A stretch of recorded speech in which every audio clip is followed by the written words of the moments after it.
페이지 83쪽에 단어 보겠습니다.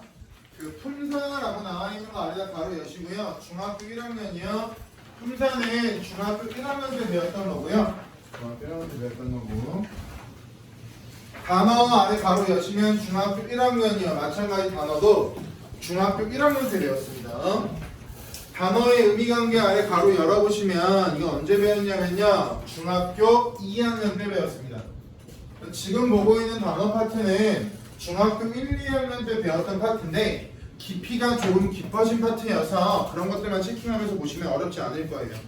페이지 몇 쪽으로 갈 거냐면요. 86쪽으로 가겠습니다. 페이지 86쪽 보시면 품사의 분류와 활용이라고 해서 품사가 먼저 나오고 있어요. 이렇게요. 단어들 가운데 여기 네모 공통된 성질 를 가진 것들을 묶어서 여기는 뭐 분류해 놓은 갈래 묶어서 분류해 놓은 갈래 그것을 뭐라고 하냐면 교재에 나와 있는 것처럼 품사라고 합니다. 품사를 분류하는 기준에는 크게 세 가지가 있습니다. 형태와 기능과 의미. 형태라고 하는 것은 밑줄 단어의 형태상 특징을 말하는데 오른쪽 여기도 밑줄 쳐야 돼요. 단어의 형태 변화 여부. 그러면 단어의 형태가 변한다라고 하는 걸 가변어라고 하고요. 단어의 형태가 변하지 않는다라고 하는 걸 불변어라고 설명합니다. 가변어와 불변어. 반면에 기능 네모 또는 동그라미 품사 분류기 좀 보셔야 되니까 기능은 한 단어가 문장 안에서 다른 단어와 맺는 밑줄 문법적 관계. 의미는 의미 체크하시고 동그라미 치시고 아래줄 밑줄 공통으로 갖는 의미. 그러니까 단어가 갖고 있는 의미들이 아니라 단어들을 여러 개 모아놨을 때 그 단어들이 공통으로 갖고 있는 의미를 바탕으로 나누는 게 의미가 됩니다. 아래 보시면 실제로 품사를 분류할 때 이 세 가지의 기준을 적용하는 경우가 많은데 세부적인 내용은 안 볼 거고요. 거기 그림 나와 있는 거 있죠. 품사 분류라고 그림 105개. 중학교 때도 많이 봤던 그림인데 고등학교 올라와서 다시 한번 외우셔야 되고요. 또 중요한 거 거기 보시면 가변어라고 적혀 있는 것 중에 뭐가 있냐면 서술격 조사라고 적혀 있는 게 있어요. 이게 좀 독특한데 뭐가 독특하냐면 조사라고 하는 건 일반적으로 전부 다 뭐로 들어가냐면요. 불변어로 들어가요. 형태가 변하지 않아. 근데 조사 중에 유일하게 서술격 조사는 형태가 변하는 가변어라고 설명을 한대요. 우리 국어의 서술격 조사는 뭐가 있냐면 이다가 있습니다. 이 이다라고 하는 건 가변어에 들어가는데 무슨 말이냐면 예를 들어볼게. 나는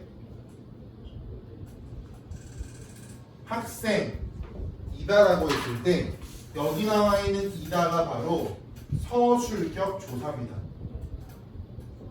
그런데 이 문장을 나는 학생인 뭐 남자 뭐 어떻게 이렇게 또 가정해 볼게요.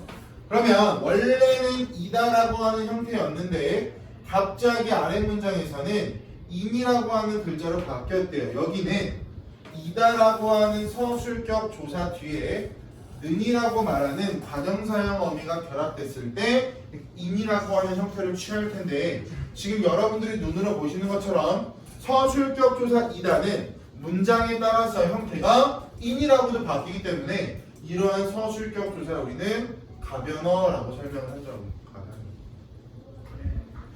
넘기지 마시고 오른 날개 보세요. 품사 분류가 국어 생활에서 어떤 도움을 줄 수 있는가 별빛 5개 박아보시면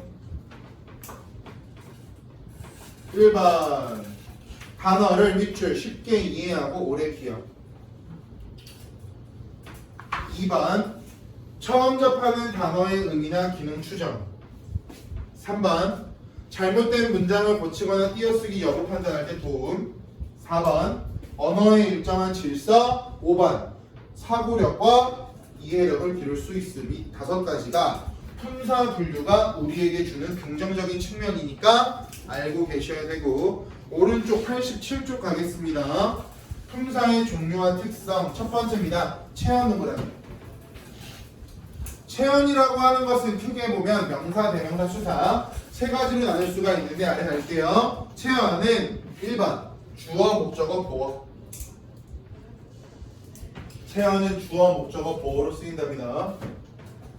2번 명사, 대명사, 수사가 체언이다. 3번 주로 조사와 결합한다. 4번 형태가 변하지 않는다. 첫 번째 먼저 보겠습니다. 명사는 명사 동그라미 사람이나 사물, 장소 등의 밑줄 이름. 눈으로 볼게. 명사는 어떤 속성을 가진 일반적인 대상을 나타내는 가로 보통 명사. 반면에 특정 하나의 대상을 나타내는 고유 명사 가로. 예를 들어서 남성 의류라고 한다면 남성 의류 중에서 특정한 의류를 지칭하는 게 아니라 남자가 입는 모든 옷들을 남성 의류라고 하겠죠. 이런 건 보통 명사라고 할 거고요. 반면에 전국에 이원재라고 하는 이름이 엄청 많을 거예요. 그죠? 흔한 이름이라고 가정한다면. 하지만 우리가 알고 있는 찌질한 원재는 한 명밖에 없겠죠.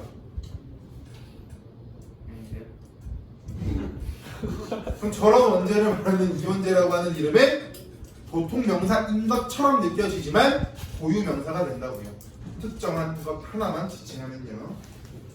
또 갈게요. 홀로 쓰일 수 있는 가로 자립 명사, 뭐 책상, 휴대폰 이러한 단어들은요 홀로 쓰일 수가 있을 텐데 반면에 헛, 따름, 뿐처럼 다른 말에 기대어 쓰이는 가로 의존 명사. 의존 명사라고 하는 거 안에 가로 여시면 의존 명사는 앞에 반드시 관형어가 와야 하죠. 의존 명사는 홀로 쓰일 수 없고요. 반드시 앞에 관형어가 와야 되는데 이 관형어라고 하는 건 관형사가 와도 되고요. 관형사가 와도 되고 체언 뒤에 관형어의 자격을 부여해주는 관형격 조사가 와도 되고 또 용언 뒤에 관형사형 어미가 결합돼서 용언이 마치 꾸며주는 기능을 할 때도 관형어라고 우리는 인정을 합니다. 문법이기 때문에 좀 쪼개드렸어요. 일부러. 예를 들어 볼까요? 새 것, 나의 것, 아는 것. 갈게요. 여기 나와 있는 것이라고 하는 것들은 홀로 쓰일 수 없는 의존 명사인데요. 의존 명사인데 앞에 나오는 새라고 하는 건 뒤에 나오는 것을 꾸며주는 관형사가 될 거예요. 원래 형태도 새고요. 원래도 꾸며주는 기능을 할 거예요. 반면에 나의라고 하는 건 나 플러스 의의 조합인데 나의라고 하는 게 뒤에 나오는 것을 꾸며주는 역할을 하겠죠. 근데 여기서의 나라고 하는 건 체언이고요. 대명사니까 의라고 하는 게 바로 관형사의 자격을 부여해주는 관형격 조사라고 보시면 돼요.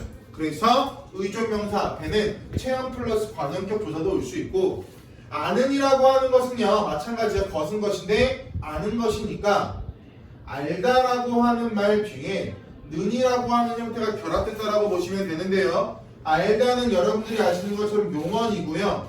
용언이 관형사의 형태를 갖게 하는 이 능과 같은 것들을 뭐라고 하냐면 관형사형어미라고 설명을 해요.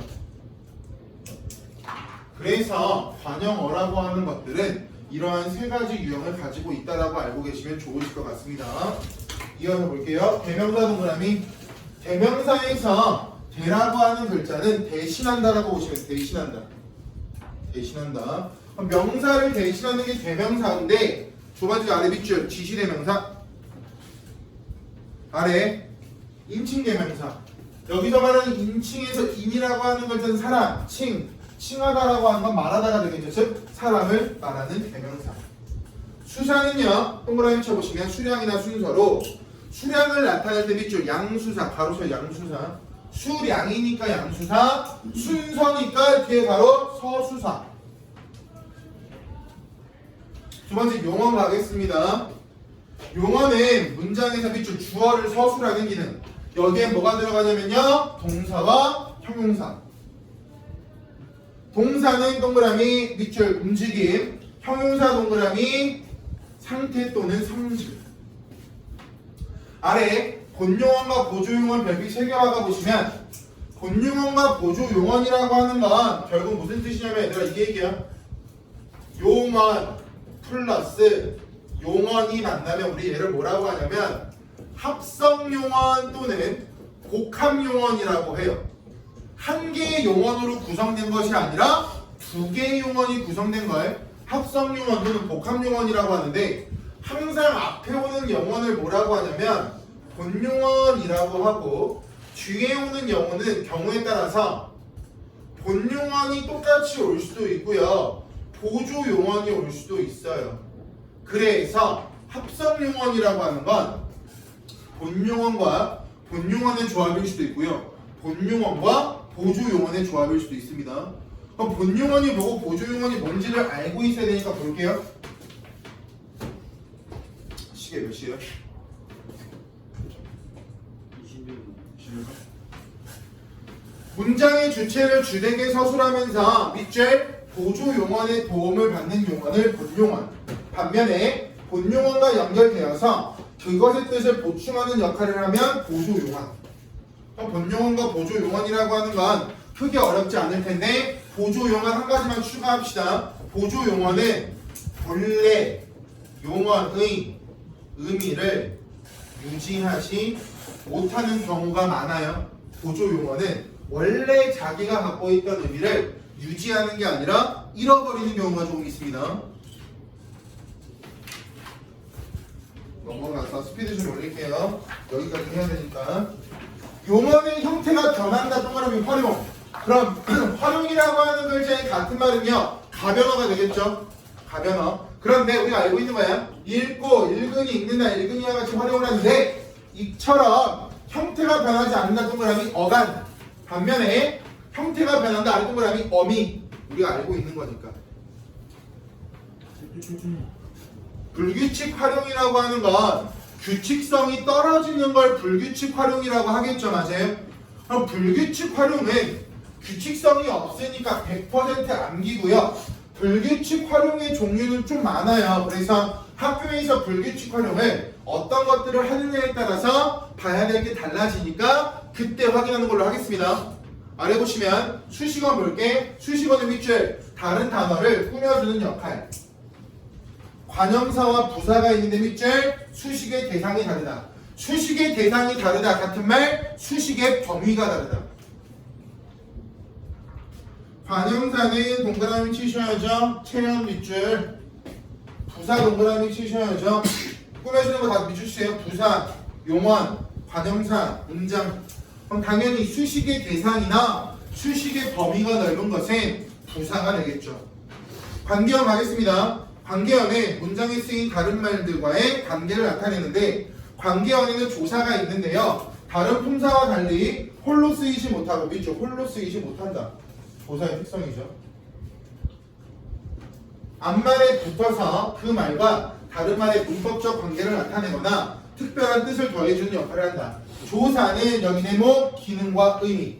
조사를 기능과 의미에 따라서 세 가지로 분류할 거야. 1번 문법적인 관계를 나타내는 격조사. 2번 앞말에 특별한 뜻을 더해주는 보조사. 3번 두 단어나 구를 같은 자격으로 이어주는 접속조사. 근데 여기 나와 있는 격조사에서 격이라는 글자 밑줄 쳐보시면 격조사에서 격이라는 글자의 뜻은 적어놔. 자격을 부여하는. 격조사에서 격이라는 글자의 뜻은요 자격을 부여하는 이라고 보시면 됩니다. 나머지 어렵지 않을 거고. 아래 독립한 감탄사 볼게요. 밑줄 문장에서 다른 말과 관계를 맺지 않고 독립적으로 쓰이는 말. 뭐 여보세요 자처럼 말하는 이의 느낌 모르는다 특별한 의미 없이 쓰이는 입버릇, 버둥거림 등을 나타낸다. 어렵지 않을 거고. 학습 활동은 실제 학교에서 들어가면 볼 건데 여러분들께서는 공부하실 때 같이 묶어서 보시면 좋으실 것 같습니다. 됐죠? 성호야 한번 눌러줘.